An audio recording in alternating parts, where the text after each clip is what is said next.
Emmanuel Amunike has scored for Nigeria. Goal that wins the first ever footballing gold medal for Nigeria.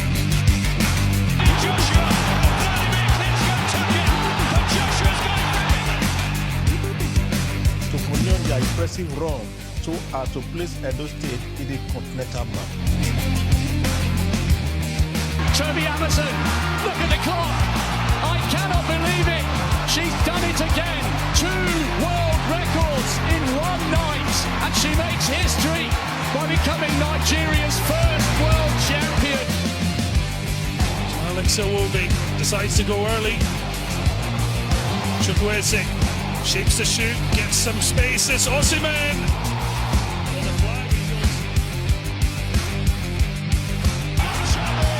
Yes, it is now 21 days before hostilities gets underway at the 2025 Africa Cup of Nations. We must say Marrakesh and its environ are agog with activities building up to kick off of the tournament come the 21st of December. And for the Super Eagles, they'll be filing out in their very first game on the 23rd of same month. And for some Nigerians, especially football fans, we believe that it is time for the guys to win the title for the 4th time, at least make up for their failure to qualify for the 2026 FIFA World Cup. Remember, the WAFCON is also almost upon us. In the month of March, the Super Falcons will be on the march again to see if they will be able to defend the title they won just earlier this year in Morocco. But not plenty to truly celebrate as far as the girls is concerned, because when it comes to preparations for major tournaments, Nigeria always takes the backseat. We'll be looking at the way forward for the Super Falcons and what must be done to ensure that the girls remain united as we build up to WAFCON in 2026. I tell you, the top guys are also fired up for today's package. Raymond is here, as well as the big man himself, Tony Obani. And not to forget, the lady of the house, Joy Obayemi, is somewhere in Abeokuta, and she would also be joining us at the other side of the show. So a loaded package of Sportsville awaits, and you sure want to be a part of it.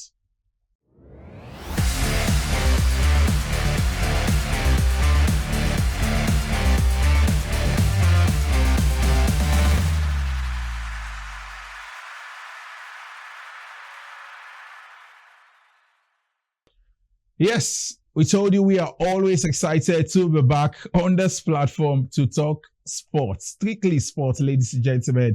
And on that note, let me make welcome Raymond Akpagere. Yeah, nice having you. And of course, great to be here for another interesting package of Sportsville. As always, we tell you the truth. We say it the way it is said, not minding whose horse is God. And we also have the big man himself, Tony Obani is there. Yeah, thank you so much, our esteemed viewers. And of course, we count on your blessings, staying there, and of course, hearing the truth from us.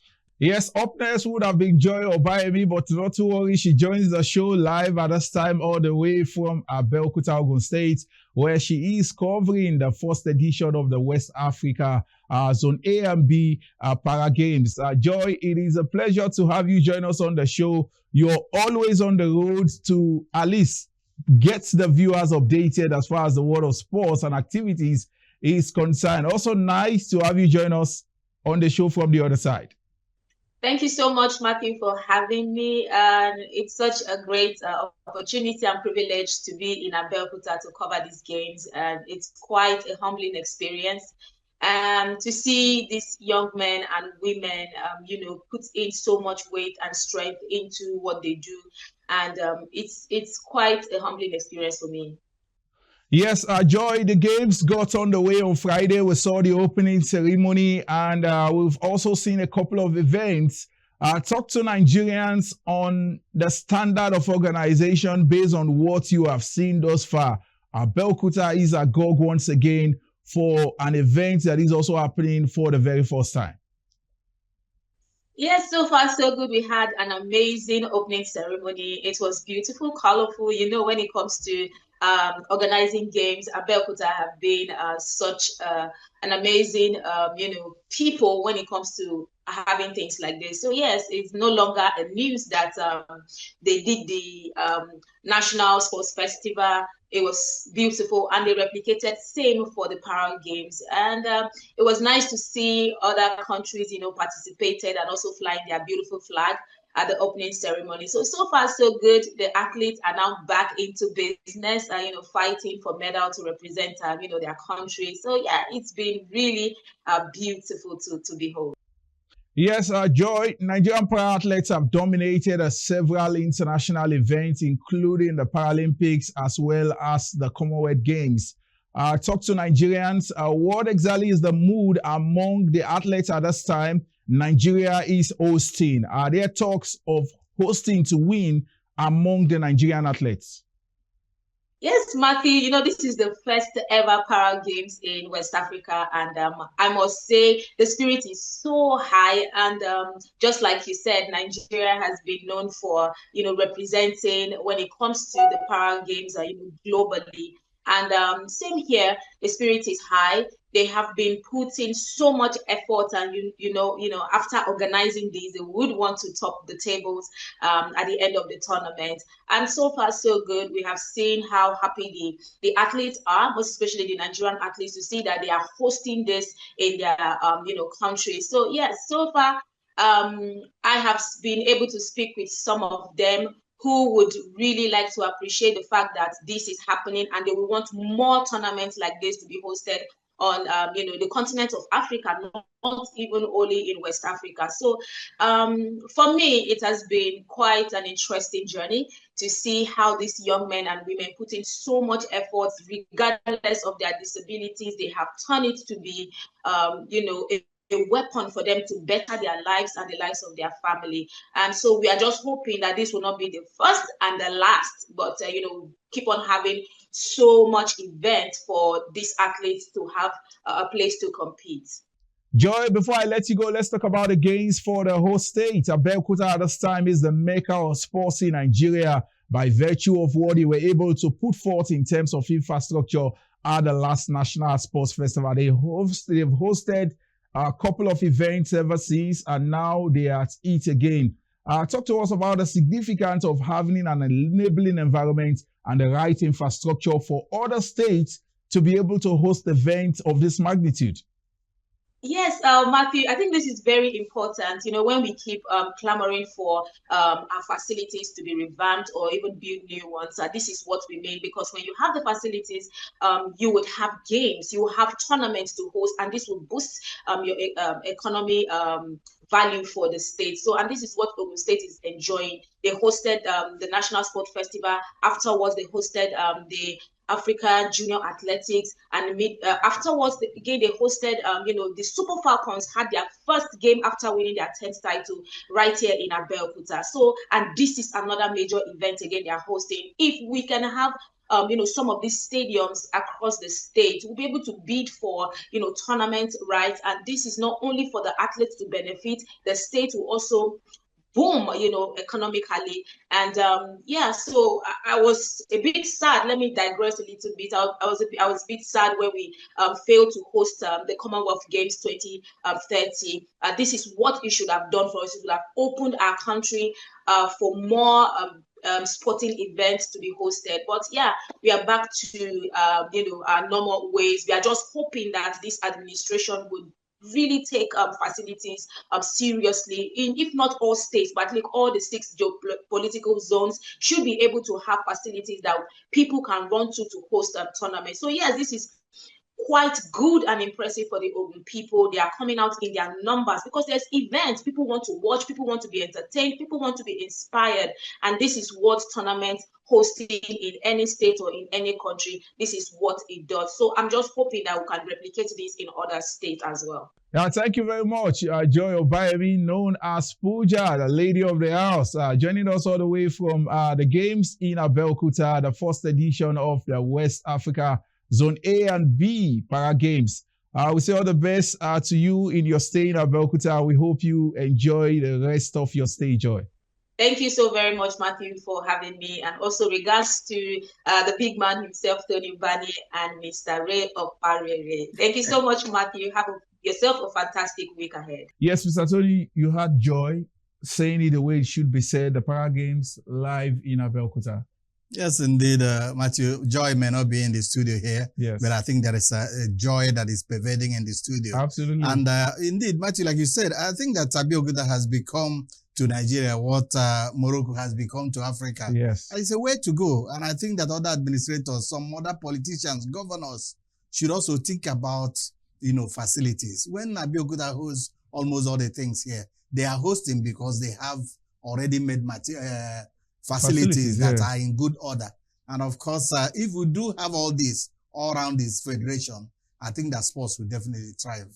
Yes, well said by Tony Ubadi. Other states must follow suit, ensure that their infrastructure are better placed so as they would also attract major international events of this magnitude. Who tells you Nigeria can host the World Cup? It's all about planning and also set a timeline to ensure that these things are sorted. At the other side, we'll be talking the Super Falcons. Will tell you that the girls are not smiling. Before now, we are now saying it, that things must also change as we build up to the WAFCON in 2026. This and more at the other side.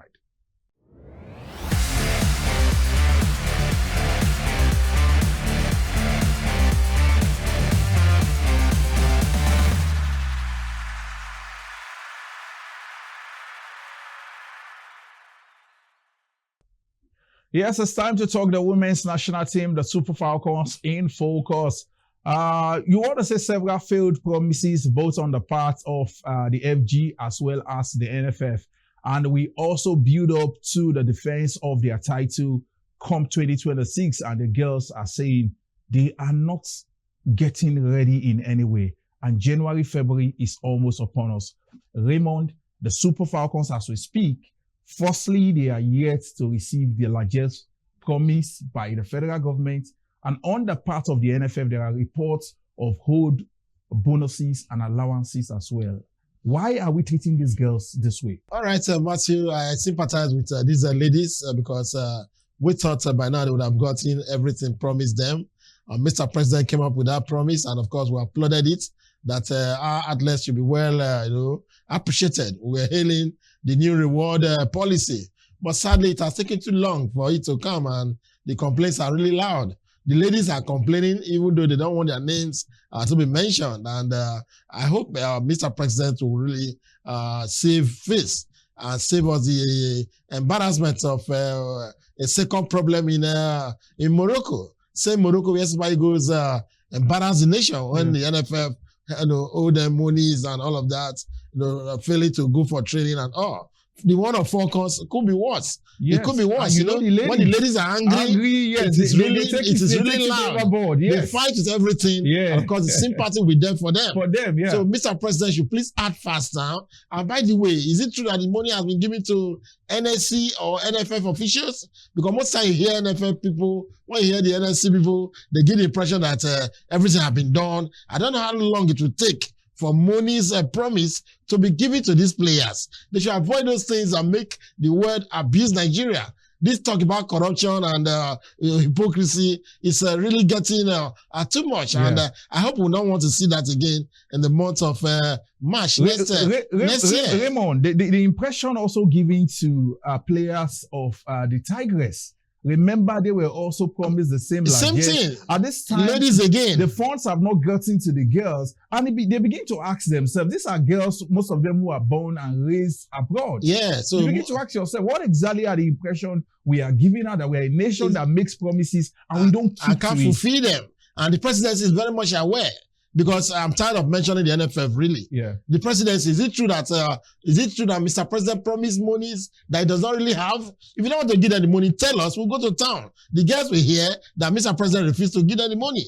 So this talk about monies with NFF or with NSC, Sheodiko was telling us the other day that the process is still being worked out. How long does it take for monies to get to somebody's account? Please, I hope they will save us another moment, another embarrassing moment, because it could be worse in Morocco. The one we saw with his Super Eagles might just be a shy player, Matthew. Interesting. I think it's long enough. July to December, now into January, I think it is long enough. Promise is not good at all. Yes, it is long enough for these girls to be able to get their money. Now, Tony, let's come back to the part of the NFF. The readiness for the Falcons as we build up to the defense of their title in 2026. Just as we speak, there is a FIFA window for the women to have at least a couple of international friendly games. The FIFA window at least has a span of about 2 weeks or thereabout, over 2 weeks, and closes on the 2nd of December. And we were unable to get a game for these girls. And you reach out to the NFF officials and they will tell you that it is all about the team and the NFF preparing the Eagles for the AFCON.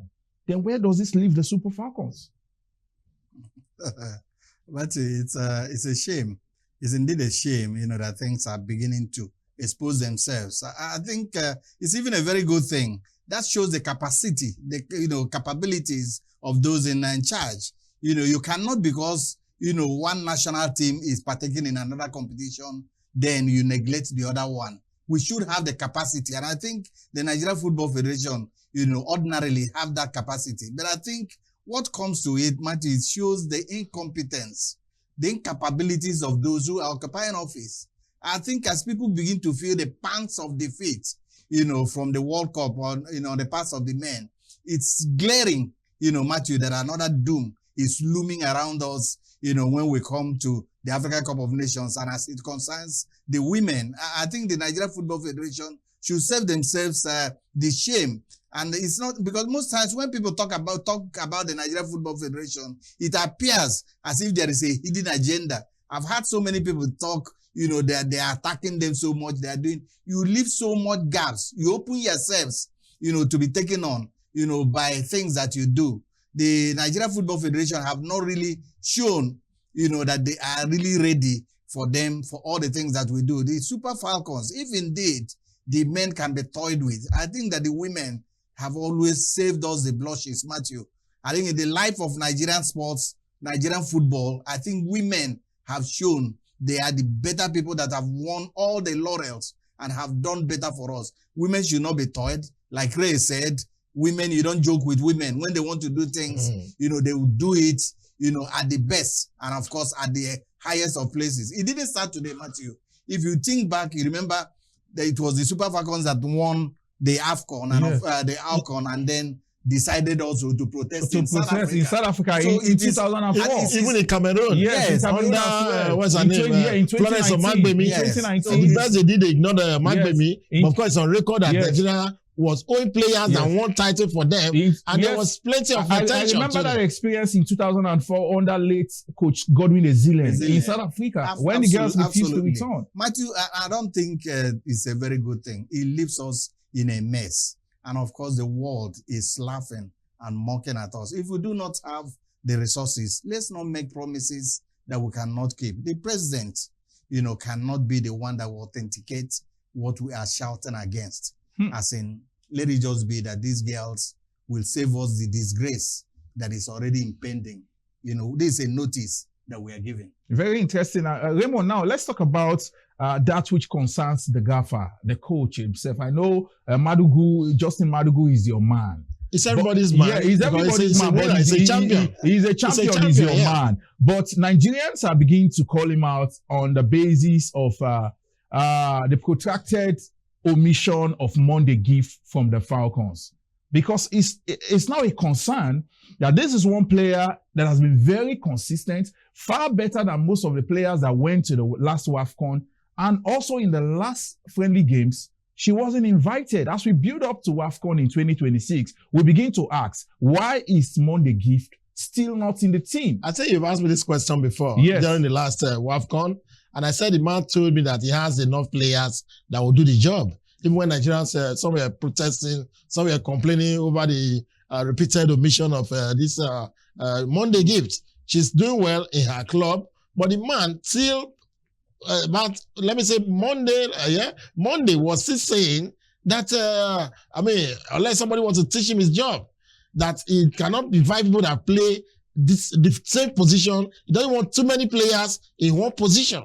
So if you remind him about the records or the goals of Monday Gift, all that does not seem to interest him. But he said there's still a couple of days, there's still a couple of weeks before the list will be out. And by the way, when are we going to camp? All of that. Nigeria should be concerned more about monies being owed the players, that he has offended many people because these monies that was promised. Some persons felt he has gotten the money, family members, friends he should equally appreciate, are calling him names because of this failed promise from Mr. President, even though he was saying that he prays that this money will come. So I don't think he's really bothered about Monday Gift and all of that, but all we're calling for is let there be decency. If the coach who is supposed to get the best materials for Nigeria says it's not under pressure over Monday Gift, and meanwhile he's African champion, coach of Africa and all of that, am I going to kill him? But the NFL has consistently failed us in many ways. It's left there, and here we are. So please, Matthew, let's see how it goes as per Monday Gift and, of course, Super Falcons. Tony Ubane, I want to believe that you all like a different opinion to the stance that Raymond has taken on this subject. Monday Gift, she's doing very well, better than at least a plethora of the strikers that went to the last WAFCON, including the veteran herself, Asisa Toshuola, without any kind of disrespect. But she's still away from the team. Is it out of place for Nigerians to begin to make case for her to say that she should be included in the Falcons team going forward? Yeah, Matthew, I think that Monday is a gift to Nigeria, a very gifted striker. And of course, she keeps demonstrating this, week in, week out in her club. But honestly, I still remember, that takes me back, when Romario was the hottest striker in Brazil. Yeah. And of course, Romario was excluded. The world, waited for Brazil to fail. And of course, Brazil emerged the world champion. Yeah. And of course, that was how it died down. If indeed, the coach, Madugu has seen some other people that are better or doing well. Matthew, there is nothing we can do other than to talk about it. Monday is a gifted striker. And if the coach insists that he has a better team and that can do without Monday Gift, Matthew, there is nothing we can do. Because if he goes ahead to win, what are we fighting for? We are fighting for Nigeria to win the trophy. And if indeed Nigeria win the trophy, I think that Madugu is going to be justified. If not, that is when the heaven will fall upon us. And if it fails, Matthew, as Tony has said, we're going to remember that once upon a time, many Nigerians saw Monday Gift has scored consistently, but suddenly the coach said he had more than enough players.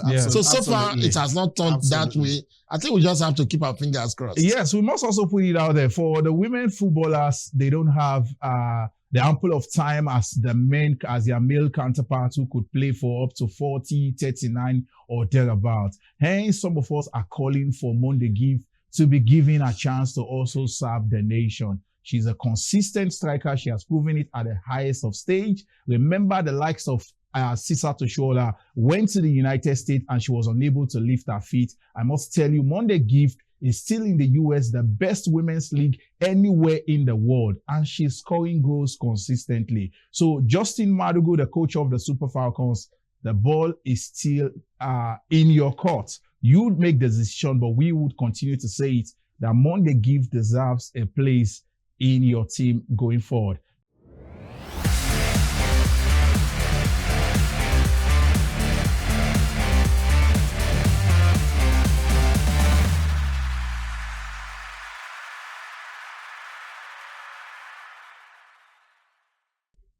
Yes, you're welcome back. Tony, in few words, let's look at, also in the course of the week, we saw the list of officials for the 2025 Africa Cup of Nations, referees, both VAR, linesmen, assistant referees, and no Nigerian. Does this bother you? How do you feel?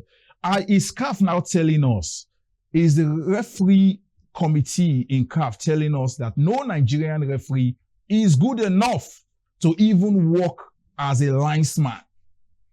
Matthew, that's you're just simplifying it. That's the ABCD of what they're saying. Because absolutely, if they are good, they will be included. And of course, look at the countries that are, getting their referees and assistant referees and VAR officials, being appointed. What What it means is that Confederation of African Football do not reckon with our officials. They are not up to date. Either they don't know how to handle those instruments or that they have not updated themselves, to what it is. Matthew, it also translates to our league. That shows if our league is doing well in the eyes of the governing body of African football, Matthew, they will definitely bring them upstairs to officiate at the African scene. Raymond? Yeah, definitely it's about our image. Perhaps something has to be done about our image beside the poor officiating that we observe in some parts of the nation. But Raymond, do we have to call on the NFF to make some moves for our referees to also be given a look in? Are you telling me that Nigerian referees, not even one Nigerian referee is good enough to officiate at the How responsible is the NFF? Which NFF are we going to look at? The same NFF that was holding players' monies? When the players protested in Rabat, did money not come out? So the whole of Africa, when they hear Nigeria or Nigeria, what they hear is corruption. And it's unfortunate. So people like NFF make things difficult. So will you blame CAF for excluding Nigerian referees? They feel Nigeria does not have a good name. Even countries who are better than see us as corrupt. Go to Benin, go to Morocco, go to Cote d'Ivoire. You in Cote d'Ivoire at the Nations Cup. I mean, it's just unfortunate. They don't have respect for Nigeria again. And that's why we beg Mr. President to these money's old players. They still trace it to corruption in Nigeria because fully aware, he knows the true situation, but action is not being taken. We just hope that things will get better and the government also will show keen interest in the day-to-day running of our sports so that policies would be implemented to ensure that the system becomes bigger than any individual in office in the first place. At the other side, we join Nengi Ernest Ademola for Sportsville News Train.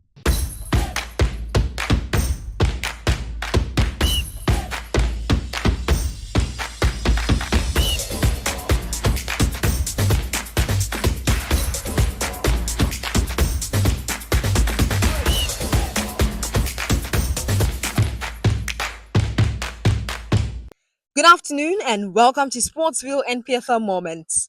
I am Nengi Ernest Ademola. We begin with the CAF Champions League where Matchday 2 served up late drama in Uyo. Rivers United hosted Morocco's RS Berkane at the Godswill Akpabio Stadium, and for most of the game, it looked like the pride of Rivers had the job done. Rivers went ahead in the 38th minute after Ubong Friday's effort took a deflection off Mamadou Kamara and rolled into the net. They held that lead all through regular time, but the visitors had other ideas. In a stunning twist, deep into stoppage time, RS Berkane struck twice, first through Yunus El Kabi in the 90+7 minutes and then Munir Chouai in the 90+8 minutes, completely turning the game around and snatching a 2-1 victory after that. Back in the NPFL, Matchday 15 takes center stage today, and here are the fixtures to look out for. Rivers United vs Kano Pillars, Bayelsa United vs Katsina United, Shooting Stars vs El Kanemi Warriors, Barao FC vs Kwara United, Eyimba vs Enugu Rangers, that's the Oriental Derby, Warri Wolves vs Nasarawa United, Ikorodu City vs Abia Warriors, and Kun Khalifat FC vs Plateau United. That's all from Sportsville NPFL Moments. I am Nengi Ernest Ademola. Enjoy the rest of the show.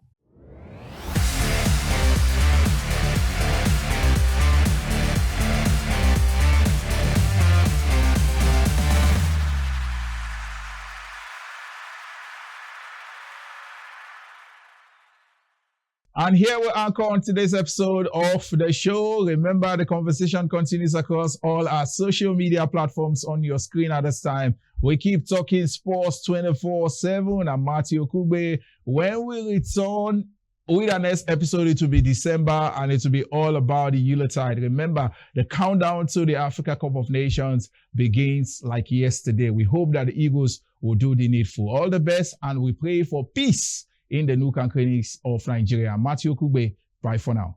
Emmanuel Amunike has scored for Nigeria. Goal that wins the first ever footballing gold medal for Nigeria. Joshua,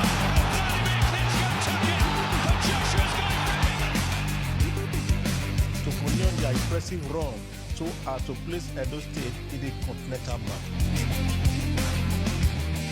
Toby Amazon.